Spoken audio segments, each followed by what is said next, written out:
کا ممبر بھی ہوں. تو تمام صنعت کار اور تاجر برادری سے میرا علیق سلیق اٹھنا بیٹھنا خود بھی ان کے ساتھ تعلق ہے میرا. پوری دنیا میں حکومتوں کو آپ تمام چیزوں کے لیے بلیم نہیں کر سکتی. آج آپ مجھے بتا دیں کہ جرمنی سے لے کر کے جاپان تک یا جاپان سے لے کر کے امریکہ تک کہاں گورنمنٹ جاب کریشن کرتی ہے؟ پرائیویٹ سیکٹر ہی ہوتا ہے جو لوگوں کو روزگار فراہم کرتا ہے اور اس میں آگے بڑھنے کے مواقع ہوتے ہیں. سرکاری نوکری تو ہمارے ملک میں اگر 70 سالہ آپ تاریخ اٹھا کے دیکھیں کہ آپ کسی نوجوان کو اگر ضائع کرنا چاہتے ہیں تو اس کو کسی سرکاری نوکری میں لگا لیں. گریڈ 4 میں آئے گا، 5 میں بھرتی ہوگا، کرتے کرتے جب وہ ریٹائرمنٹ کے قریب پہنچے گا 10-11 گریڈ پہ جائے گا. اس کی اتنی ضرورتیں، مہنگائی سال بسال مہینے پہ مہینے جا رہی ہوتی ہے، وہ اپنی تنخواہ سے اتنا گزارا کر پائے گا، لاسٹ میں اس کے پاس علاج کے پیسے بھی نہیں ہوں گے. اگر آپ ان کو پرائیویٹ سیکٹر میں انٹروڈیوس کراتے ہیں، کوئی اسکلڈ پروگرامز چلاتے ہیں، لوگوں کو ٹرینڈ کرنے کی ضرورت ہے. آپ کے سامنے کل تک میں اور آپ ای میل کے ذریعے کام کرتے تھے، ایک ڈیسک ٹاپ ہوا کرتا تھا، علیحدہ میں گھر جانا پڑتا تھا. اس سے پہلے ہم لینڈ لائن فون استعمال کرتے تھے، گھر پہ بیٹھ کے کام ہوتے تھے آفس. آج آپ کا تمام آفس، تمام زندگی آپ کے ہاتھ موبائل فون میں آ گیا ہے. ان ساری چیزوں میں جدت آ رہی ہے تو ہمیں اپنے لوگوں کے اسکلڈ پروگراموں کو جدید کرنا چاہیے. جن چیزوں کو ہم سی پیک کے ساتھ جوڑ رہے ہیں، فرض کریں سی پیک آئے گا، پہلے سی پیک کو سمجھنے کی ضرورت ہے کہ سی پیک نہ تو ایک کسی روڈ کا نام ہے، نہ تو ہم چائنا کو صرف ایک رستہ دے رہے ہیں. اس کو ہم سی پیک کہتے ہیں تو یہ ہماری خام خیالی ہے. اگر ہم سی پیک کو اپنی ترقی سے جوڑتے ہیں تو یہاں پہ انڈسٹریلائزیشن ہونی چاہیے. اس کے لیے آپ کو سب سے ضروری یہ ہے کہ آپ پورے خطے میں آپ کے انرجی پرائسز کہاں پہنچی ہوئی ہیں. اگر آج میں سوچتا ہوں کہ میں بینک کے ذریعے یا اپنے کچھ معاملات کے ذریعے کوئی فیکٹری لگانا چاہتا ہوں پیسے جوڑ کر کے، اس میں میں فرض کریں گلاس بنا رہا ہوں یا پانی منرل واٹر بنا رہا ہوں، تو اس میں انرجی کاسٹ انکلوڈ ہو رہی ہے. تو آج ریجن میں سب سے زیادہ ریٹ ہمارے انرجی کے چل رہے ہیں بیکاز آف کہ ہم نے پچھلے دنوں میں جس طریقے سے انرجی کے پلانٹس لگائے، ان کے ریٹس کس طریقے سے طے کیے. انفارچونیٹلی سروے ہمارے ملک میں کبھی نہیں ٹھیک رہا ہے، فیزیبلٹیز کو نہیں اسٹڈی کیا جاتا ہے. لوگ اپنے پرسنل انٹرسٹ کو دیکھتے ہیں کہ جی میں فیصل آباد سے بلانگ کرتا ہوں، میری لینڈ اس میں آ جائے گی، اگر کوئی سولر پارک لگ جائے گا میری زمین چڑھ جائے گی. میرا یہ معاملات جہاں پہ انوالو ہوئے ہیں وہاں ہماری ناکامی رہی ہے. بلوچستان کے علاقے ہیں جہاں پہ ونڈ کوریڈورز موجود ہیں، دنیا کی سب سے سستی ترین بجلی ونڈ کے ذریعے حاصل ہوتی ہے. 12,000 میگا واٹ کا پوٹنشل میرے صوبے میں الحمدللہ چاغی ریجن میں موجود ہے. آپ اس کو یوٹیلائز کر سکتے ہیں. سن ہمیں اللہ تعالیٰ نے بہترین ریجن میں اسٹریٹجک وائز بھی اور لوکیشن وائز بھی ہماری جو لینڈ ہے یہاں پہ جو سولر کی پرفارمنس ہے وہ 90+ ہے. تو ہمیں اچھی جگہوں پہ فیزیبلٹیز دیکھ کر کے کچھ پروجیکٹس انرجی کے لائیں تاکہ بجلی کی کاسٹ نیچے ہو، ساتھ ساتھ ہم انڈسٹریلائزیشن کی طرف چلے جائیں. اسکلڈ لیبر کی ہمیں بہت سخت ضرورت ہے. چائنا کو اگر ہم سی پیک کا روٹ دے رہے ہیں، اگر ہم ان سے یہ معاہدہ کر لیتے کہ جی آپ ہمارے گوادر پورٹ کو استعمال کر کے جتنا بھی ایکسپورٹ کریں گے یہاں سے اس کا 25% ہمارے ملک میں مینوفیکچر کر دیں، ہماری تقدیر بدل سکتی ہے. ایسا ہی ہے، بالکل ایسا ہی. تو یہ پچھلے دنوں پالیسیز ہم صوبے کو تو بلیم نہیں دے سکتے ہیں کیونکہ یہ پالیسیز 18ویں ترمیم کے بعد نو ڈاؤٹ کہ صوبوں کو اختیارات لامحدود دے دیے گئے ہیں. لیکن اگین اگر آپ کسی ملک کے ساتھ کوئی ٹریڈ ایگریمنٹ کرنے جا رہے ہیں، اس میں federal government planning commission involve ہوتا ہے، وہاں پہ صوبے کی ان پٹ جا سکتی ہے لیکن فائنل اتھارٹیز فیڈرل گورنمنٹ ہوتی ہے. تو انفارچونیٹلی میں نے آپ کو بتایا کہ میں تجزیہ آپ کو فیئر دوں گا، میری کسی پارٹی کے ساتھ نہ کوئی دشمنی ہے نہ میرا کچھ، لیکن جو میں فیئر دیکھتا ہوں وہ میرے ایمان کا بھی حصہ ہے اور میرے اوپر فرضیات میں بھی ہے کہ میں اس چیز کو ہائی لائٹ کروں. جو پچھلے گورنمنٹ نون لیگ کی گئی ہے اس میں سی پیک کے بارے میں میرے پہلے بھی خدشات رہے ہیں. میں خود بلوچستان میں رہتا ہوں، بڑے گہرے نظر سے دیکھتا ہوں چیزوں معاملات کو. پلاننگ کمیشن میں 9 ممبرز ہوتے ہیں جس میں بلوچستان کا ممبر ہونا ضروری ہے. جب آپ آج اس چینل میں مجھے نہیں بلائیں گے، میں اپنے صوبے کی نمائندگی نہیں کروں گا، تو آپ یہاں کراچی میں کسی سے پوچھ لیں گے وہ میرے مسائل کیا آپ کو بتا سکتا ہے. تو اسی طرح پلاننگ کمیشن میں ہماری نمائندگی نہیں رہی ہے پورے 5 سال. ابھی والی گورنمنٹ کو 3 سال تو ہو گئے ہیں. اگین میں کہتا ہوں کہ میں سچ کو سچ کہوں گا، اس گورنمنٹ سے بھی کوئی خاص فی الحال تو کوئی توقعات مجھے نظر نہیں آئی ہیں. جو پچھلے دنوں کو میں دیکھتا ہوں آج بھی پلاننگ کمیشن اسی طرح رنگ کے کام کر رہا ہے. ہاں البتہ ایک چینجز مجھے اس میں نظر آ رہا ہے جو سی پیک کے چیئرمین جنرل عاصم سلیم باجوہ صاحب اپوائنٹ ہوئے ہیں, ویری پروفیشنل. لوگوں کی باتیں چیزیں وہ آپ کسی کا منہ بند نہیں کر سکتے ہیں, وہ ہمارا سبجیکٹ بھی نہیں ہے اور مجھے اس میں کوئی خاص انٹرسٹ بھی نہیں ہے, لیکن جس طریقے سے میں نے ان کی خدمات بلوچستان میں دیکھی ہیں اس حوالے سے اگر میں دیکھوں کہ آج وہ سی پیک اتھارٹی کے چیئرمین ہیں, تو اوپلی کے بلوچستان کے لیے کچھ ہو یا اگین ان سارے پروجیکٹس کو ریویو کیا جائے. یہ سب سے زیادہ ضروری ہے. آپ نے بالکل ٹھیک کہا کہ اس سے فائدہ ہمیں اٹھانا ہے, بینیفٹ ہمیں تب ملے گا جب ہم انڈسٹریلائزیشن کی طرف جائیں گے. اور اگین جو ہمارا پرائم کنسرن ہے وہ یہ ہونا چاہیے کہ لوکلز کو فیسیلیٹیٹ کریں. ابھی پرابلم یہ ہے کہ اگر 18 گھنٹے کا اگر شارٹ بجلی کی جو ہے وہ لوڈ شیڈنگ ہوگی تو پھر آپ سوچیں کہ وہاں پر نظام زندگی کیسے چلے گا. پھر ہم لوکلز کے حوالے سے جو ہمارا ایک اور کنسرن ہے وہ یہ کہ جو وہاں پر کام کرنے والے لوگ ہیں ان کو بھی تو اپرچونیٹیز ملیں, ان کو بھی فیسیلیٹیٹ کریں. زراعت کے حوالے سے ایک بڑی اچھی رپورٹ میں نے اگلے دن پڑھی تھی, ابھی میں اس کے اوپر بات کروں گا. ذرا میں شاہد احمد صاحب کو بھی شامل گفتگو کر لیتا ہوں. شاہد احمد صاحب کا تعلق کیونکہ براہ راست ٹورزم کے حوالے سے. اب ٹورزم کے حوالے سے آج کل کیونکہ سوشل میڈیا کا دور ہے, اب لوگ جب وہاں پہ ڈیسٹینیشنز دیکھ رہے ہیں تو وہ حیران رہ جاتے ہیں کہ بلوچستان میں اتنے سارے ریسورٹس ہیں, اتنے سارے ایسے اسپاٹس ہیں جو شاید دنیا میں کبھی کسی نے نہ دیکھے ہوں. تو اس کی ڈسکوریز ہو رہی ہیں, لیکن اگین جو سوال ہے وہ یہ کہ جب تک آپ کے پاس انفراسٹرکچر نہیں ہوگا, جب تک آپ لوگوں کو اکوموڈیٹ نہیں کر سکیں گے, تب تک یہ ساری چیزیں بے ایمانی ہوں گی. کیا سمجھتے ہیں اس بارے میں چاہوں گا اس پہ گفتگو کی. بسم اللہ الرحمن الرحیم. بہت شکریہ آپ کا, آپ نے ہمیں مدعو کیا. اور ٹورزم ایک بہت امپورٹنٹ ایشو ہے اس ملک کے حوالے سے. کووڈ-19 کے آنے کے بعد یہ واحد انڈسٹری ہے پوری دنیا میں جو فرنٹ لائن میں سب سے زیادہ متاثر ہوئی ہے. اور اس سے جتنی بھی کووڈ سے دوسری انڈسٹریز متاثر ہوئی تھیں وہ آہستہ آہستہ کھلنا شروع ہو گئی. لیکن ٹریول, ٹورزم, عمرہ, حج, اس سے ریلیٹڈ یہ خود 3 بڑی انڈسٹریز ہیں ملک کی, اور اس سے ریلیٹڈ کوئی 50 اور انڈسٹریز ہیں, وہ ابھی تک ریوائیو نہیں ہو سکی. پرائیویٹ سیکٹر میں ٹورزم میں ہمارے پاس جتنا کام پہلے ہوا ہے اس میں اگر ہم تجزیہ لیں تو 100 میں سے 20% بھی نہیں ہوا. کیونکہ پوری دنیا میں لوگوں کو ابھی تک یہ نہیں پتا کہ پاکستان میں ٹورزم ہے کیا. بالکل صحیح. اور ٹورزم منسٹری میں اتنی یہاں پہ نہ کام کیا گیا ہے اور نہ ہی توجہ دی گئی ہے. بالکل ٹھیک. دوسرے ملکوں میں آپ دیکھیں کہ ان کی اکنامی بیس کرتی ہے ٹورزم پہ. تھائی لینڈ کی جیسا اکانومی ہے, تھائی لینڈ ہے, دبئی ہے, ملیشیا ہے اور بہت سے ممالک ہیں. ایون آپ اب یہ دیکھیں کہ سعودی عرب بھی ٹورزم میں شمار ہو رہا ہے. انہوں نے بھی ٹورزم کے پیکیجز نکالے ہیں, انہوں نے بھی پورا سعودی عرب ڈسکور کر کے دکھا رہے ہیں. تو سعودی عرب جیسی اسٹرانگ اکنامی کے ملک, کنگڈم جیسے ملک بھی ٹورزم پہ ڈیپینڈ کرتے ہیں. بالکل ٹھیک ہے. ہمارے ملک میں یہ ایک المیہ رہا ہے شروع سے کہ اس منسٹری کی طرف اور اس ٹورزم اسپاٹس کو ہائی لائٹ ہی نہیں کیا گیا. حالانکہ ہمارے پاس اللہ نے جتنی ہمارے اس ملک کو ٹورزم کے اسپاٹ سے نوازا ہے, شاید ہی دنیا کے کسی ملک میں اتنے ٹورزم اسپاٹس ہوں. بالکل ٹھیک ہے. 18 امینڈمنٹ کے بعد یہ بالکل اب پروونشل سبجیکٹس ہو گئے ہیں. بالکل. پہلے ایک منسٹری تھی وہ فیڈرل میں پورے صوبوں کو دیکھتی تھی, لیکن جب 18 امینڈمنٹ کے بعد یہ پروونشل سبجیکٹ ہوا ہے تو وہ جو تھوڑا بہت پہلے کام فیڈرل میں ایک ہوتا تھا, ایک مین باڈی کو ڈرپ لگتی تھی تو باڈی کے سارے پارٹس کو وہ سپلائی ہو جاتا تھا. بالکل ٹھیک. اب جب 18 امینڈمنٹ ہو گیا تو وہ پارٹس ڈیوائیڈ ہو گئے.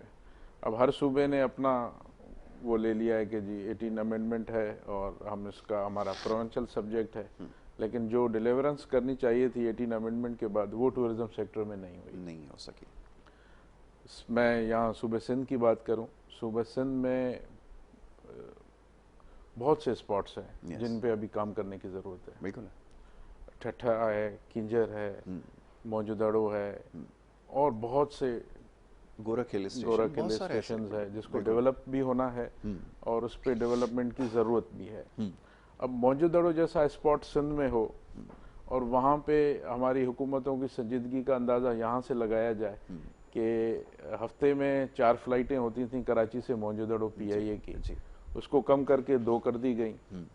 اس 2 کو کرتے کرتے آج اس وقت صورتحال یہ ہے کہ پی آئی اے نے موجودڑو کے لیے آپریشن بند کر دیا. ٹورسٹ آج بھی چائنا سے, جاپان سے, ملیشیا سے, یورپ سے, امریکہ کے مختلف اسٹیٹ سے, برطانیہ سے اور دنیا کے ہر کونے کوشے سے بہت زیادہ ٹورزم کے لوگ آج بھی موجودڑو آتے ہیں, بالکل بائی روڈ سفر کرتے ہیں, سکھر جاتے ہیں, پھر وہاں سے پھر بائی روڈ آتے ہیں. جس جگہ کا اپنا ایئرپورٹ ہو آدھے کلومیٹر کے مفاصلے پہ, اس کو بند کر دیا جائے, اور یہاں سے ہمارے گورنمنٹ کا ٹورزم پہ جو فوکس ہے اس کا اندازہ ہوتا ہے. بالکل موجودڑوں پہ کام کرنے کی ابھی بھی بہت ضرورت ہے. بالکل موجودڑوں کو پرزرو کرنے کی ضرورت ہے. یس ابھی تک وہ اوپن پڑا ہوا ہے. یہی چیز اگر دنیا کے کسی اور ممالک میں ہوتا تو وہ اس کو پورا شیشے میں بند کر دیتے, ایسا ہی اور وہ اگلی نسلوں تک ان کو بتاتے کہ یہ ہمارے پاس ایک 5 سال پرانا قدیمی ورثہ ہے, اور اگلے 5000 سال اس کو پرزرو کر کے اپنی جنریشنز کو دیتے اور دنیا کو بتاتے کہ ہمارے پاس اتنا بڑا ذخیرہ موجود ہے. بالکل. موجودڑوں کے علاوہ جتنے بھی ٹورزم اسپاٹس ہیں ان پہ کبھی بھی کوئی خاص توجہ نہیں دی گئی.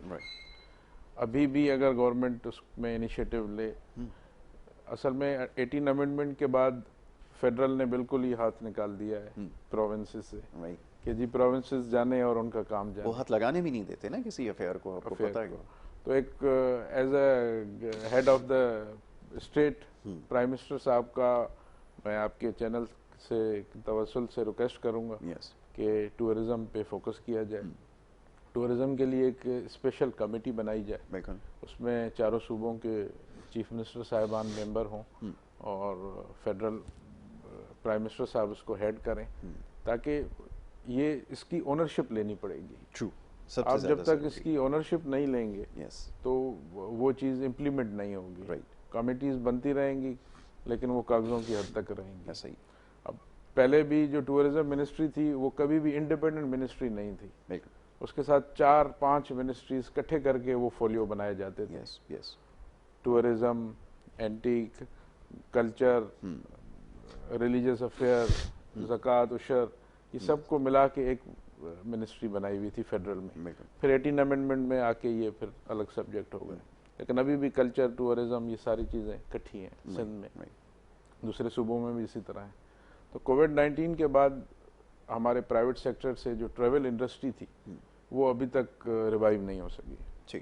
اور پاکستان میں 4000 کے لگ بھگ لائسنس آفیسز ہیں جو ٹریول ایجنٹ ایسوسی ایشن آف پاکستان کے انڈر لائسنس میں, انڈر سپرویژن میں کام کر رہے ہیں. اور وہ 4000 لائسنسز نہیں ہیں, وہ تقریباً 4 لاکھ لوگ ہیں. ایک کمپنی میں 15 سے 20 ملازم کام کرتے ہیں. ایک سال سے وہ ٹورزم ٹریول پورا بند پڑا ہوا ہے, اور گورنمنٹ نے ابھی تک کوئی اس پہ انیشیٹو نہیں لیا. میں federation of Pakistan chamber of commerce and industries FPCCI میں پاک سعودی بزنس کونسل کی کمیٹی کا ایز اے چیئرمین 1 سال ہیڈ کر چکا ہوں. تو ہم نے بھی یہاں سے تجاویز پرائم منسٹر صاحب کو لکھی ہیں, اسٹیٹ بینک کے گورنر صاحب کو ریکویسٹ کی ہے کہ جی ہماری انڈسٹری 1 سال پورا ہونے کو آیا ہے اور وہ بند پڑی ہوئی ہے, اس کے لیے کچھ مہربانی کریں. اور کچھ نہ ہو تو کم از کم ٹیکس جو ہم سے کلیکٹ کیا جاتا ہے اس کی چھوٹ دی جائے, اور ہمیں اس وقت کوئی سافٹ لون دیے جائیں تاکہ ہم اپنا ایک گھر کا سسٹم جو ہے وہ چلا سکیں. ہمارے ساتھ جو منسلک لوگ ہیں, ہم اتنی جلدی, ہمارا ٹیکنیکل آدمی کہیں اور اتنا جلدی ایڈجسٹ نہیں ہو سکتا. ایک آدمی کی انڈسٹری ٹریول سے ریلیٹڈ تھی, وہ 20 سال سے 15 سال سے ہمارے ساتھ کام کر رہا ہے, تو اب اس کو ہم ایٹ اے ٹائم تو نہیں کہہ سکتے کہ آپ چلے جائیں. اور اس کا ہم سے تعلق آج سے نہیں ہے, 10 سال 15 سال 20 سال لوگوں کے عمریں ہمارے ساتھ جڑی ہوئی ہیں, اور ان کی فیملیز ہمارے ساتھ جڑی ہوئی ہیں. تو ہم اپنا بیگیج بھی کیری کر رہے ہیں, گزشتہ 13 مہینے سے اپنے اسٹاف کا بیگیج بھی کیری کر رہے ہیں, اور وہ ہمیں کرنا ہے. ان امپلائمنٹ ویسے ہی اس ملک میں بہت زیادہ ہے. اب ایک انڈسٹری کے آپ اندازہ کریں کہ ٹریول صرف انڈسٹری کی اس وقت لاکھوں لوگ بے روزگار ہیں ملک میں, اور پرائم منسٹر لیول صاحب کی لیول پہ, گورنر اسٹیٹ بینک کی لیول پہ, فیڈریشن سے فیڈرل منسٹرز کو, سب کو ہم نے اپروچ کیا, خط لکھے, ٹائم لیا, یہاں لوکل ان سے ملاقات بھی ہوئی, لیکن اس پہ ابھی تک کوئی رزلٹ نہیں نکلا. حالانکہ کوئی اسپیشل پیکج دینا چاہیے تھا کہ ایک اتنا ٹیکس میں کنٹریبیوٹ کرتی ہے ایک انڈسٹری, ایک اتنی بڑی انڈسٹری ہے, اور وہ ہر سال ایک 50 سال سے کنٹریبیوٹ کرتی آ رہی ہے, لیسنس کی فیس میں, ٹیکسز کی مد میں, اور آپ کے انفراسٹرکچر میں ہیلپ آؤٹ کرتی ہے آپ کو. تو اس کو آج جب برا وقت آیا ہے تو اس کے ساتھ اپنی گورنمنٹ کھڑی نہیں ہے اور وہ آدمی بے یار و مددگار کھڑے ہیں. تو میں آپ کے توسل سے یہ فیڈرل کو ریکویسٹ کروں گا کہ اس پہ ایک انیشیٹو لے, اس پہ کوئی اسپیشل پیکیج دیا جائے, بیل آؤٹ دیا جائے. اسی کے ساتھ پھر ہماری دوسری انڈسٹری ہے پرائیویٹ عمرہ اور حج انڈسٹری. وہ ٹریول ٹریڈ سے 10 گنا بڑی انڈسٹری ہے. اس میں تقریباً 50 انڈسٹریز ریلیٹڈ ہیں. بالکل ٹھیک ہے. ہمارا عمرہ بند پڑا ہوا ہے 1 سال سے. سیم وہی رونا ہے کہ جی ابھی تک اس پہ گورنمنٹ نے کوئی انیشیٹو نہیں لیا, کوئی بات کرنے کے لیے تیار نہیں ہے. دوسری انڈسٹریز کو ریلیف مل گیا, ہوٹل انڈسٹری کھل گئی, آپ کے ریسٹورنٹس کھل گئے, آپ کی انڈسٹریز کھل گئیں, لیبر کام کر رہا ہے. لیکن ابھی تک ہمارا سعودی عرب کے ساتھ وہ جو معاہدے ہیں, جو چیزیں ہیں, وہ صحیح اس پہ کوئی وہ نہیں ہو رہا. صرف ہر 3 مہینے کے بعد ایک نئی ڈیٹ آ جاتی ہے کہ جی عمرہ پھر 3 مہینے یا 6 مہینے کے لیے سسپینڈ ہو گیا. ہم سمجھتے ہیں کہ کووڈ-19 کے بعد مشکلات ہیں, لیکن ہم اپنے لوگوں کو آن بورڈ لیا جاتا ہے, اپنے لوگوں کو اعتماد میں لیا جاتا ہے.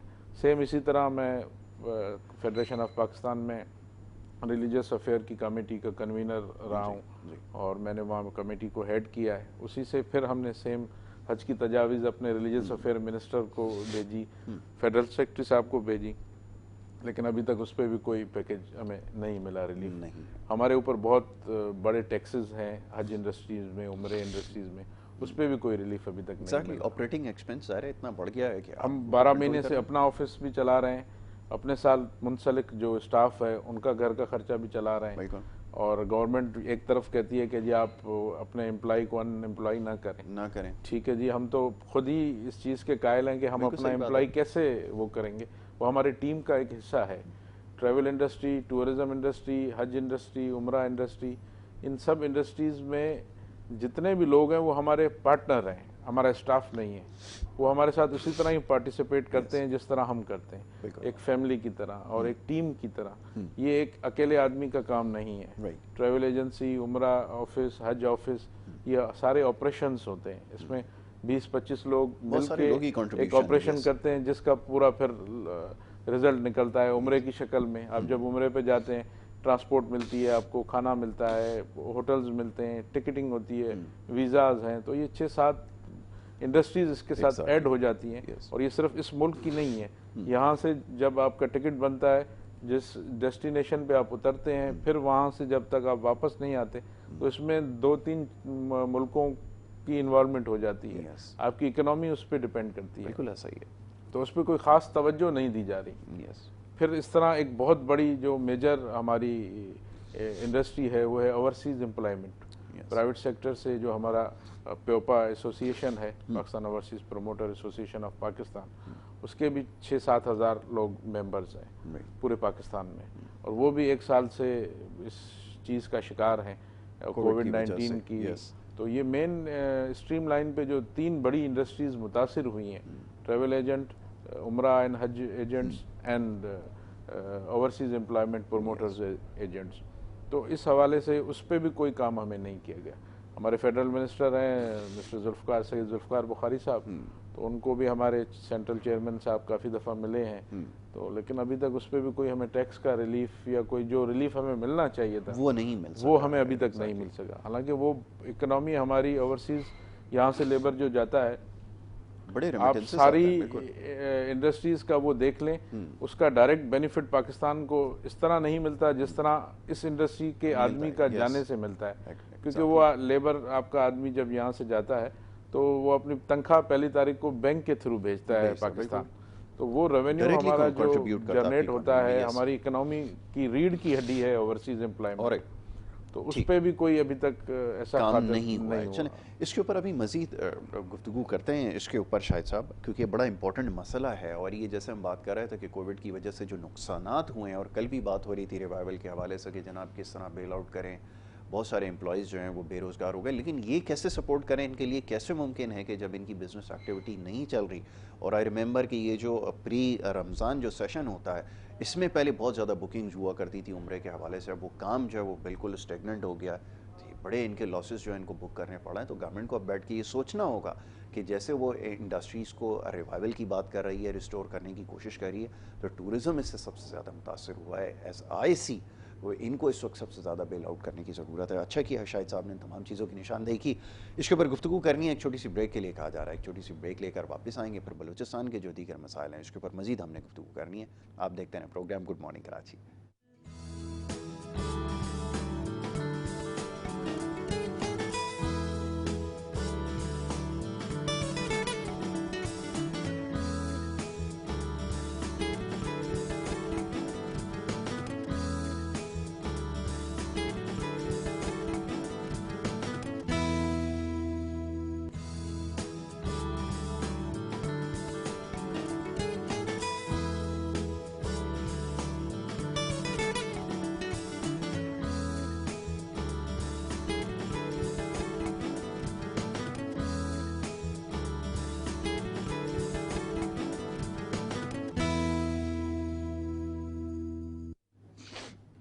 ویلکم بیک جی. پروگرام میں واپس آ گئے ہیں. بریک پہ جانے سے پہلے جی بات ہو رہی تھی کچھ ٹورزم انڈسٹری کے حوالے سے. یہ بڑا امپورٹنٹ آج ٹاپک زیر بحث آیا ہے. انڈسٹری کے مسائل کے حوالے سے بات ہو رہی تھی جی. کرونا وائرس کی وجہ سے جو نقصانات ہوئے ہیں وہ تمام انڈسٹریز کو جو ہے وہ بیل آؤٹ کرنے کی بات ہوئی, اور خاص طور پہ جو سپورٹ پیکیج تھا اس کی بات ہوئی تھی کہ جی جو بھی لوگ بزنسز رن کر رہے ہیں وہ اپنے پاس ڈاؤن سائزنگ نہ کریں, گورنمنٹ ان کو سپورٹ کرے گی. لیکن یہاں تو مسئلہ وہی ہے شروع دن سے کہ یہ رسپانسبلٹی ہے کس کی, اون کون کرتا ہے. جب آپ فیڈرل گورنمنٹ سے بات کرتے ہیں تو وہ کہتے ہیں جی پروونشل سبجیکٹ ہے, پروونسز میں جو حکومتیں موجود ہیں پروونشل گورنمنٹس ہیں, یہ ان کی رسپانسبلٹی ہے, وہ فیڈرل کی طرف اس کو گھما دیتے ہیں. تو جناب یہ معاملہ اس وقت ہے جس کی وجہ سے بہت سارے مسائل حل نہیں ہو پا رہا ہے. علاؤدین مری صاحب تشریف فرمائے, ان سے بات ہو رہی تھی. صاحب یہ بتائیے کہ یہ کسی صوبے کا ایک ذریعہ معاش ہوتا ہے, ایک ذریعہ روزگار ایک ہوتا ہے. ابھی کچھ دنوں پہلے بارڈر ایران والی سائڈ کے اوپر سیز کرنے کی بات ہوئی, ٹھیک ہے سیکیورٹی کنسرنز کچھ ہیں, لیکن پھر اگین لوگوں کو تو آپ نے فیسیلیٹیٹ کرنا ہے جن کا روزگار چل رہا ہے. میں ایک عام آدمی کی حیثیت سے پوچھ رہا ہوں جو یہاں بیٹھ کے لوگ آبزرو کر رہے ہوتے ہیں کہ وہاں کے لوگوں کا پھر ذریعہ معاش کیسا چلے گا. آپ نے اسمگلنگ کا ٹیگ تو لگا دیا, میں نے ایک دو دوست اور ہیں ان سے یہ بات کی تھی کہ چلیں آپ اس کو کنسیڈر کر لیں, لیکن پھر آپ ان کے لیے کوئی لیگل چینل ڈیفائن کر دیں یا ان کو فیسیلیٹیٹ کریں تاکہ ان کا روزگار چلے. اس پہ کیا ہو رہا ہے اس اینڈ کے اوپر, یہ تو ذرا بتائیں کہ پھر وہ لوگ کہاں جائیں گے اگر یہ معاملات. سن کر میں بڑا اپریشیٹ کرتا ہوں کہ آپ یہاں بیٹھ کر بالکل ایگزیکٹلی ہمارے بلوچستان کے درد کو سمجھتے ہوئے یہ کویشچن آپ کے ذہن میں آیا ہے. یہی ایک امپورٹنٹ فیکٹر ہے کہ اگر 4 لاکھ لوگوں کے قریب, اس کو ہم 4 لاکھ لوگ تو گن ہی نہیں سکتے ہیں, جیسے ابھی سردار شاہد لغاری صاحب نے بتایا کہ ان کی انڈسٹری اگر ہے تو ان کے ساتھ ان کے لوگ جڑے ہوئے ہیں. تو یہ 4 لاکھ لوگ اگر آپ کسی فگر کے آؤٹ کر کے آپ ان کو گنتے ہیں تو یہ 4 لاکھ فیملیز ہیں.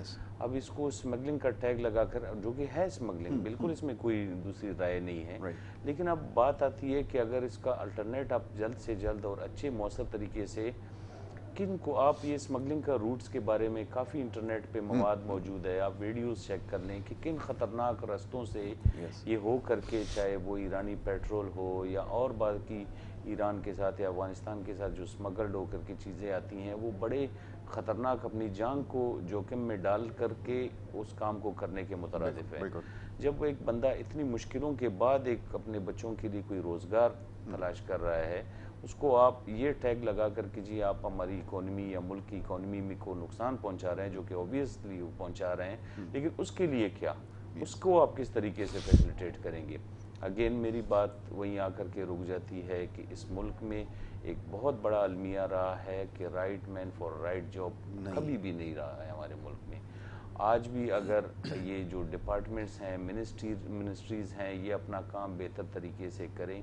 دیکھیں افغانستان کے ساتھ ہمارے 30-40, ایک تو ہمارے ہمیشہ سے دیکھیں جیسے آپ 2 بھائیوں کا ایک مثال لے سکتے ہیں کہ ایک اللہ کی طرف سے, گاڈ کی طرف سے آپ کو وہ بھائی مل جاتا ہے. اب وہ اچھا ہے برا ہے, اس کے ساتھ آپ نے سروائیو کرنا ہے ایک گھر میں رہ کر کے, اس کے ساتھ بچپن بھی گزارنا ہے, جوانی بھی گزارنی ہے. پھر یہ ہمارے گاڈ گفٹڈ پڑوسیاں ہیں, ان کو ہم نہ چینج کر سکتے ہیں, نہ یہ ہمیں ریپلیس کر سکتے ہیں, نہ چینج کر سکتے, تو ان کے ساتھ ہمیں اپنے تعلقات بہتر کرنے کی ضرورت ہے. انفارچونیٹلی وہاں پہ انسرجنسیز بھی رہی ہیں افغانستان میں, گورنمنٹ بھی انسٹیبل رہے ہیں, ٹیررزم کے حوالے سے بھی بہت مشکلات رہیں, لیکن ان سب کے بسائڈ وہاں کے لوگوں نے بھی سفر کیا ہے.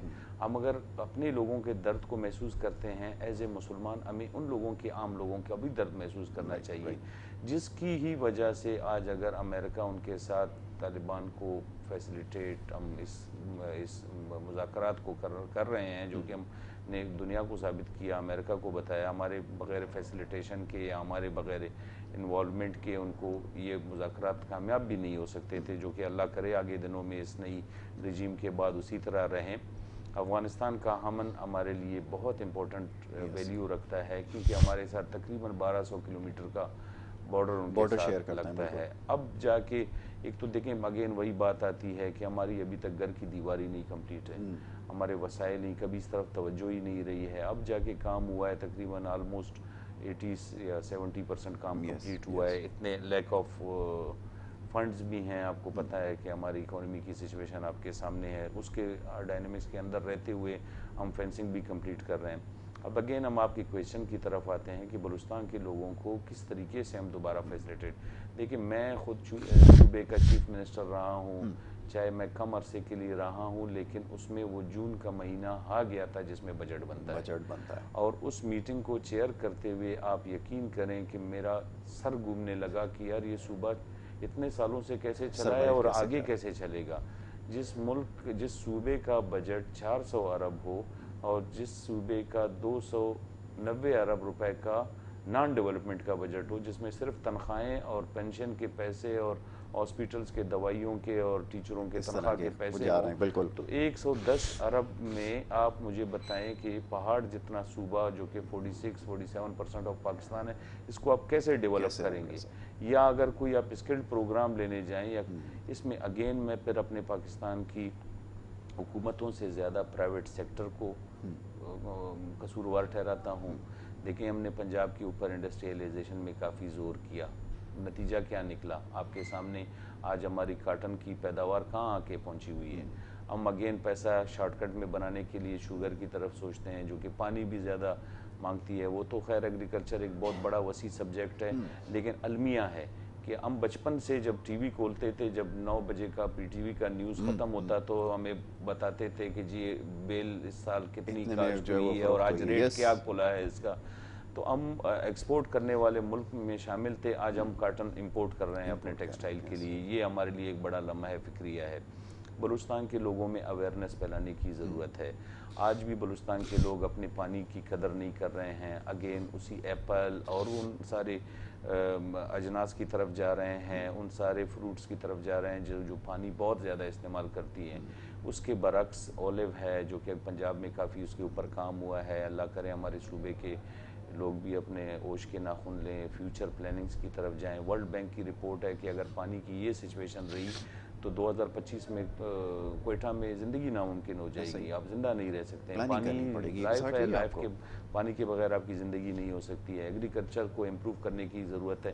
اس میں آپ ان 4 لاکھ لوگوں کا جب ہم ذکر کرتے ہیں جو اسمگلنگ کے ساتھ جڑے ہوئے ہیں, آپ ان کو وہاں پہ موٹیویٹ کر کے ایگریکلچر کی طرف لا سکتے ہیں. آپ کاٹن کراپ بڑھائیں گے, فصلیں بڑھیں گی, لوگوں میں جاب کریشن ہوگا. آپ کو کاٹن جنر کی فیکٹریاں وہاں لگیں گی, کاٹن پروڈیوس ہوگا, لوگوں کی روکا روزگار. اگین یہ جو ہمارے بزنس کمیونٹی ہے پاکستان کی, میں بڑا پریشان ہوتا ہوں اور بڑا افسوس ہوتا ہے مجھے کہ اگر دیکھیں میں کل اگر سوچتا ہوں کہ میں دبئی میں کہ کسی ایک دبئی آپ کو چونکہ پتہ ہے کہ ایک متحدہ عرب امارات ایک 7-8 ملکوں کا ریاستوں کا ایک مجموعہ ہے, اگر اس میں سے میں کسی فجیرہ یا کسی بھی ایک علاقے میں انویسٹ کرنے جاتا ہوں تو پہلے میں آج کل کمپیوٹر کا زمانہ ہے, گوگل پہ چیک کروں گا کہ گورنمنٹ نے وہاں پہ کون سے پروجیکٹس سٹارٹ کیے ہیں, وہاں کے بینکوں نے وہاں پہ لوگوں کو کتنا لون دیا ہے. میں بڑی بدقسمتی سے آپ کو یہ کہتا ہوں کہ میرے صوبے میں پورے پاکستان کی بینکوں کا کیپٹل کا 1% بھی بلوچستان میں انویسٹ نہیں ہے, نہ وہاں پہ وہ لوگوں کو قرضے دے رہے ہیں. بلوچستان کے لوگ جو کہ آلریڈی پسماندہ ہیں, وہ ان کے پاس کیا سرمایہ ہوگا جو انڈسٹریلائزیشن کریں گے. یا تو آپ ان کے لیے قرضوں کے دروازے کھولیں تاکہ وہاں کے جو لوگ بزنس کرنا چاہتے ہیں, جن کا ایکسس کراچی تک ہے, کہیں اور تک آتے ہیں, یہاں کرتے ہیں, تو وائی ناٹ اپنے گھر میں بیٹھ کے کریں. تو آپ ان کو بینکوں کے ذریعے کچھ قرضوں کے مد میں فیسیلیٹیٹ کریں, کچھ اسکلڈ پروگرامز چلائیں. اسی چائنا کو آپ استعمال کرتے ہوئے کچھ ان کی کو پکڑ کے کہ جی آپ کوئی سوشل رسپانسبلٹی کا. اب گوادر کے اوپر ہم بات کرتے ہیں, گوادر 50,000 یا 60,000 لوگوں کا شہر ہے. آپ مجھے بتائیں کہ اتنی بڑی اکانومی جو پوری دنیا کو اس وقت ان کی یورپ جیسی امریکہ جیسی بڑی بڑی برانڈز کی کمپنیوں کو تالے لگا کر کے اس کی اکانومی انہوں نے بیڑا ان کا غرق کر کے اپنے ملک میں شفٹ کر دیا, تو اس کے لیے گوادر شہر میں پانی کو یا بجلی کا نظام ٹھیک کرنے میں کیا دقت ہوتی ہے. میں جب چیف منسٹر تھا, میرا وزٹ رہا گوادر کا, میں نے وہاں کی جو پورٹ ہولڈنگ کمپنی ہے ان سے بات کی کہ یار یہاں لوڈ شیڈنگ ہے, 48-50 ڈگری ٹیمپریچر ہے, لوگ نکل رہے ہیں پانی کے لیے ترس رہے ہیں, آپ کو اتنا بڑا پورٹ ملا ہے, ایک تھوڑا سا بندے کے دل میں ہی کچھ آ جاتا ہے یار, آپ ذرا اس چیز کو ڈی سیلینیشن ایک چھوٹا پلانٹ میں ہمارا بھائی سردار شوکت میں ان سے یہ ڈسکس کر رہا تھا کہ یہ آج کل کے دور میں کتنا مشکل کام ہے کہ ایک ڈی سیلینیشن پلانٹ اگر آپ لگا دیں تو ایٹ لیسٹ پانی تو وہاں کے لوگوں کو مل جائے گا. ابھی تک کنسیڈریشن میں ہی نہیں ہے. ہمارا بھائی جام کمال کام کر رہے ہیں اسپورٹس کے حوالے سے, وہ ایک الگ ٹاپک ہے. جی اگین اس پورٹ کے چیئرمین نے مجھے بتایا کہ میں آپ کو اپنے ای میلز دکھا دیتا ہوں کہ میں نے گورنمنٹ آف پاکستان کو, اور اسپیشلی پچھلے دنوں میں جام صاحب کی حکومت سے پہلے گورنمنٹ آف بلوچستان کو میں 7 ای میل بھیج چکا ہوں کہ میں 6,000 سولر پینل یونٹس لوگوں کو فری میں بانٹنا چاہتا ہوں, لیکن اس ای میل کا رسپانس آج تک مجھے نہیں آیا ہوا ہے. اگین وہی بات آتی ہے کہ انسان کو سب سے پہلے ہمیں خود اپنی عادت بدلنی چاہیے, اس کے بعد ہم اللہ سے بھی امید کریں, کسی پڑوسی سے بھی امید کریں, کسی بزنس پارٹنر سے بھی امید کریں. ایکچولی ہم خود ہی اپنے آپ کو بدلنے کی موڈ میں ہی نہیں ہے. ایسا ہی تو بلوچستان میں پوٹینشیل بھی بہت ہے. آپ دیکھیں مائننگ سیکٹر میں لوگوں کو, اب بلوچستان کی مائننگ ہوتی ہے یہاں لوکل, تو کنزمپشن آپ کے سامنے ہے, جتنا بھی کنسٹرکشن انڈسٹری آگے بڑھی ہے اس میں بلوچستان کا ہی اور کے پی کے کا ہی ماربل. آپ کو یہ سن کے خوشی بھی ہوگی کہ پورے پاکستان کا, پوری دنیا کا 6% جو ریزروز ہیں وہ بلوچستان میں موجود ہیں, اور ہماری انٹرنیشنل مارکیٹ میں صرف پریزنٹیشن وہاں پہ جو موجودگی کا ہمارا احساس ہے وہ 2% کے قریب ہے. تو یہ بڑا فقدان ہے اس چیز کا. اور کچھ اچھے گرینائٹ یا اونیکس وغیرہ جس کو سنگ مرمر کہتے ہیں, وہ یہاں سے ایکسپورٹ ہو کر کے چائنا جاتا ہے, وہاں اس پہ ویلیو ایڈیشن ہوتی ہے, لیبر کاؤنٹ ہوتا ہے, انرجی لگتی ہے, اس کے بعد وہ انٹرنیشنل مارکیٹ میں 5 گنا زیادہ قیمت پہ بکتا ہے. تو اگر میں اس کو all over business point of view سے دیکھوں تو مین بزنس اور مین پروفٹ تو چائنا کما کے لے گیا. وائی ناٹ کہ ہم ان کی انڈسٹری کو یہاں ری لوکیٹ کریں. کچھ آپ کو گورنمنٹس کو انیشیٹو لینے پڑیں گے. ایک آج آپ ٹی وی اینکر ہیں اور پوری ٹیکنیکل آپ کا ویژن اور وہ چیزیں تو اپنی جگہ ہے, لیکن اگر آپ اپنے ٹیکنیکل اسٹاف کے بجائے آپ کسی اور یا مجھے ہی آ کر کے کہیں کہ آپ یہ جی کیمرے ٹھیک کر کے مجھے سیٹ اپ کر کے بنا کر دے دیں, تو میں نہیں کر پاؤں گا. تو کوئی سیاستدان میں سوچ بھی نہیں سکتا ہوں. ایک تو چلے 70 سال انہوں نے لگائے ہو تو بندہ کچھ نہیں کہہ سکتا ہے, ادروائز کوئی سیاستدان آپ کو کوئی اچھی بزنس ڈیل نہیں کبھی بنا کے دے سکتا ہے. اس میں آپ کو بزنس کمیونٹی کو آن بورڈ لینا پڑے گا. انفارچونیٹلی پھر وہی بات آتی ہے, ادارے اپنا کام نہیں کر رہے ہیں. Federation Pakistan chamber of commerce جس پرپز کے لیے بنا ہوا ہے, اس کا کاؤنٹر پارٹ اگر ٹرکی میں دیکھ لیں, اگر آپ انڈیا میں دیکھ لیں, وہاں پہ وہ محکمے کیا کام کر رہے ہیں, وہ ادارہ کس طریقے سے چل رہا ہے. ہمارے فیڈریشن کا یہ مورال ہے کہ اس سال بھی ہمارے الیکشن ہوئے, آپ مجھے کہیں ان کی پریزنٹیشن دکھائیں, کہیں ان کی موجودگی کا احساس دکھائیں, کہیں انہوں نے گورنمنٹ کو کوئی اچھی پالیسی دی. جیسے سردار صاحب نے بتایا, یہ چیئرمین بھی رہے ہیں پاک سعودی بزنس کاؤنسل کے, ریلیجیس افیئر کے بھی کنوینر رہے ہیں. یہ کیا کر پائے ہیں؟ ایک لیٹر کے علاوہ کچھ نہیں. اب دیکھیں جہاں پہ پرسنل انٹرسٹ آ جاتا ہے, پھر آپ کی آواز میں وہ دمک ہی نہیں رہتا ہے کہ آپ جا کر کے, اب ادھر لوگ آتے ہیں انفارچونیٹلی ایسا روز نکال کے اپنے ہی سیکٹر کو جو ہے نا وہ پروموٹ کرتے ہیں تاکہ اس میں کچھ پیسہ بنایا جائے. اگین وہی بات آتی ہے کہ آپ ملک کے لیے نہیں سوچتے ہیں, اپنے لیے سوچتے ہیں. تو اگر یہ ادارہ ٹھیک ہو جائے اور گورنمنٹ کو کوئی اچھی تجاویز دے, پھر ایک اور ماڈرنائزیشن, جیسے میں نے آپ کو بتایا, ہر 6 مہینے 5 مہینے کے بعد آپ کے موبائل میں ایک سافٹ ویئر نیا آ جاتا ہے اور آپ کو وہ کہتا ہے کہ جی کہ آپ اس کو اگر اپڈیٹ نہیں کریں گے تو آپ آؤٹ ڈیٹڈ رہیں گے اور آپ کی یہ ایپ کام کرنا ہی چھوڑ دیں گے. تو ہمیں جدت لانے کی, چاہے وہ بزنس ہو, چاہے حکومتی معاملات ہو, چاہے بزنس ہو, جس بھی چیز میں جائیں آج کے دن اس کو ماڈرن ہونے کی ضرورت ہے, جس میں جدت لانے کی ضرورت ہے. اکیڈمیا کے ساتھ لنک ہونے کی. پوری دنیا میں ایک شیونگ ریزر سے لے کر کے جہاز کے نئے ماڈل انجن تک کہاں پہ بنتے ہیں جی؟ یونیورسٹیز میں بنتے ہیں. وہ لنکڈ ہوتی ہیں بزنس کمیونٹی کے ساتھ, مختلف فیکٹریز کے ساتھ, وہ اپنی انوویشن کر کے ان کو دیتی ہیں. یہاں پہ آپے کا آپا بگڑا ہوا ہے, آپ کس چیز کو ٹھیک کرنے جائیں گے؟ ایگزیکٹلی. میرا تو اور بھی ایک کنسرن جس کے اوپر میں انشاءاللہ, کیونکہ اب تو وقت ہمارے پاس کم رہ گیا ورنہ اس کے اوپر ضرور بات کرنی تھی, کیونکہ جو بیسک جو ہیلتھ فیسلٹیز ہیں نا, یہ ایک بڑا سیریس ایشو ہے. کیونکہ کچھ چیزیں جو میں خود وٹنس کی ہیں, میں اس کے بارے میں تو بات کر سکتا ہوں کہ اگر پہاڑ پہ رہتے ہوئے اگر کسی کو انجری ہو جائے, وہاں سے اس کو نیچے لے کر آنا اور پھر کوئٹہ تک اس کو لے کر آنا اگر ہاسپٹل میں داخلے کے لیے, تو یہ اگر ہم آج کی تاریخ میں اگر یہ بیٹھ کے ڈسکس کریں کہ ہمارے پاس روڈ نہیں ہے, میں ایمبولینس کی بات نہیں کر رہا, میں دوسری جو ہیلتھ ڈسپینسری ہے اس کی بات نہیں کر رہا, میں روڈ کی بات کر رہا ہوں کہ وہ نہیں ہے, پھر وہاں سے ایمبولینس اگر اس کو لے کے شہر تک جائے, تو آپ امیجن کریں کہ میں نے 2-3 کیسز دیکھے بلٹ انجری کے, ان کو لاتے لاتے ہاسپٹل میں, بڑی مائنر سی انجری تھی لیکن وہ بیچارے چلے گئے. تو یہ اس وقت حال ہے. اس کے اوپر تو ابھی سر آپ یہ 2020 کا سروے آپ نکال کے دیکھ لیں, کوئٹہ کراچی روٹ کے اوپر 1700 کے قریب لوگ فوت ہوئے ہیں ایکسیڈنٹ, روڈ ایکسیڈنٹس میں. آپ مجھے بتائیں کہ صوبے کا ٹرانسپورٹ منسٹر سے لے کر گورنر, چیف منسٹر, اس کے اوپر یہ کون سی راکٹ سائنس ہے؟ ایک چھوٹا سا پرزہ پوری یورپ, پوری دنیا میں بس کے اندر لگتا ہے کہ جی اس کا میٹر 80 سے اوپر نہیں جائے گا. اب یہ کوئی راکٹ سائنس ہے؟ اس کو امپلیمنٹ کرنے میں کتنی دیر لگتی ہے؟ میری گورنر صاحب سے 1-2 دفعہ اس پہ بات ہوئی کہ یہ فیڈرل سبجیکٹ ہے, آپ فیڈرل کے نمائندے یہاں بیٹھے ہوئے ہیں, آپ جو ہے نا موٹر وے پولیس کو, آئی جی کو بلائیں, یہاں پہ پیٹرولنگ کا نظام بڑھائیں, کوئی چیک اینڈ بیلنس ہو, کچھ کیمروں کا کوئی بندوبست ہو, یا تو اس جو آلہ ہے اس کو گاڑیوں میں کمپلسری کر دیں کہ جی یہ روڈ پہ, اس روٹ پہ یہ گاڑی چلے گی تو یہ چیز نہیں ہونا چاہیے. فیسلٹیز ہیلتھ کے حوالے سے کافی, میں اس گورنمنٹ کو جو فیئرلی مجھ سے آپ پوچھیں گے جو اب بلوچستان میں ایگزسٹ کر رہی ہے, دیکھیں 2 طرح کی پالیسیز ہوتی ہیں, ایک لانگ ٹرم ہے, ایک شارٹ ٹرم ہے. اب لانگ ٹرم میں میں دیکھ رہا ہوں بہت اچھے انیشیٹو لیے جا رہے ہیں. جام صاحب نو ڈاؤٹ بہت پڑھے لکھے انسان ہے, ویژنری آدمی ہیں, بہت ساری چیزوں کو لانگ ٹرم کے لیے بہت اچھی پالیسیز دے رہے ہیں, جن کو دیکھ کر بلوچستان کی ریونیو کس طرح بڑھنا چاہیے, تمام چیزوں کے اوپر ٹیکسز کس طریقے سے, کیونکہ یہاں تو اب پچھلے دنوں میں آپا ہی بگڑا ہوا تھا, لوٹ مچی ہوئی تھی, جو جس کا جو دل چاہتا تھا وہ کرتے تھے. کتنے لیز ہیں لوگوں نے کراچی سے, وہاں سے لوگوں نے کیے ہیں جسٹ نام پہ کرنے کے لیے, اس کے اوپر کوئی مشینری امپورٹ کر لیا, کوئی اور کچھ کر لیا, لیکن وہاں پہ ایکچول میں کام نہیں ہوا ہے. ان چیزوں میں کافی ریفارمز آئے ہیں, لیکن کچھ چیز شارٹ ٹرم میں بھی کرنے کی ضرورت ہے, جس میں آپ جیسا آدمی جب بلوچستان جائے یا کوئٹہ جائے تو اس کو میں کوئی میجر چینج نظر آنا چاہیے. کچھ ان سٹیپس میں مجھے کچھ کوتاہی نظر آ رہی ہے. میگا پلانس تو یقیناً ہیں, بڑے بڑے پروجیکٹس ہیں, لیکن ہمارا کنسرن یہ ہے کہ ایک عام آدمی کے لیے پروجیکٹ ہونا چاہیے. Shahid Ahmed Aghari, thank you so very much. وقت کیونکہ یہاں پہ کم تھا, لیکن یہ بڑا سیریس ٹاپک ہے, اور یہ میں آپ سے وعدہ کرتا ہوں کہ اس کے اوپر جو ہے وہ بات کرتے رہیں گے, اس ایشو کو ہائی لائٹ کرتے رہیں گے, کیونکہ اگر انڈسٹری کا آپ کو سروائیول کرنا ہے, اگر اس کو سروائیو کرنے کے لیے اگر کچھ کوشش کرنی ہے, تو اسی طرح ہوگی کہ یہ بات بار بار ان تک پہنچائی جائے.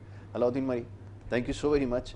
آج موقع ملا ذرا بہت ساری چیزیں لوگوں کو اور بھی پتہ چلے نا, کہ چھوٹا علاقے جس کو یہ کہتے ہیں, لوگ تو بڑے ہیں, لیکن اگر آپ اس کے بارے میں نہیں سوچیں, اور again I agree with you کہ یہ جو محرومی اور یہ جو لفظ استعمال کرتے ہیں نا, یہ بڑے ناگوار ہمیں گزرتے ہیں, کہ ایسی کوئی بات نہیں ہے. تو انشاءاللہ ان مسائل کے اوپر گفتگو کریں گے. دونوں معزز مہمانوں کا بہت شکریہ کہ آج ہمارے ساتھ پروگرام میں شریک رہے, بڑے کھل کر بات کی ہے, اور یہ بات ہوتی رہے گی. جی, مسائل کو حل کرنا ہے, کس کی کیا ذمہ داری ہے, یہ ضرور ہم احساس دلاتے رہیں گے, تاکہ پتہ چلے جناب کوئی تو ان کے لیے آواز اٹھائے اور ان کے کیا مسائل ہیں یہ آپ کے سامنے لے کر آئیں. بہرحال جی, پروگرام کا وقت کیونکہ یہاں پر ختم ہو گیا, اور جاتے جاتے آخر میں دعا آپ کے لیے درخواست کرنی ہے. علی ستپارہ, یہ نام ایسا ہے کہ آپ لوگ پاکستان میں گھر گھر میں اس کے لیے دعا کر رہے تھے, K2 سر کرنے کی کوشش کی, اور اس میں جو ہے وہ بڑی کوشش میں جو ہے وہ زندگی کی جو بازی وہ ہار گیا.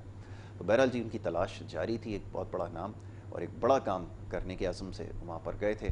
اللہ تعالیٰ ان کی اس کوشش کو جو ہے وہ قبول کرے. پاکستان کے لیے, پاکستان اپنے ملک کا نام روشن کرنے کے لیے جو بھی کوشش کرے گا, کاوش کرے گا, اس کے لیے ہر کوئی دعا کرے گا. تو اس شخص کے لیے میں چاہوں گا کہ آج کے دن کے حوالے سے سب اس کے لیے دعا کریں. اسی بات کے ساتھ جو ہے وہ پروگرام کا اختتام. انشاءاللہ نیکسٹ ویک دوبارہ اسی پروگرام میں ملاقات ہوگی. اپنا بہت خیال رکھیے گا. محمد یاسر کو اور ہماری ٹیم کو دیجیے اجازت. اللہ نے کے بعد.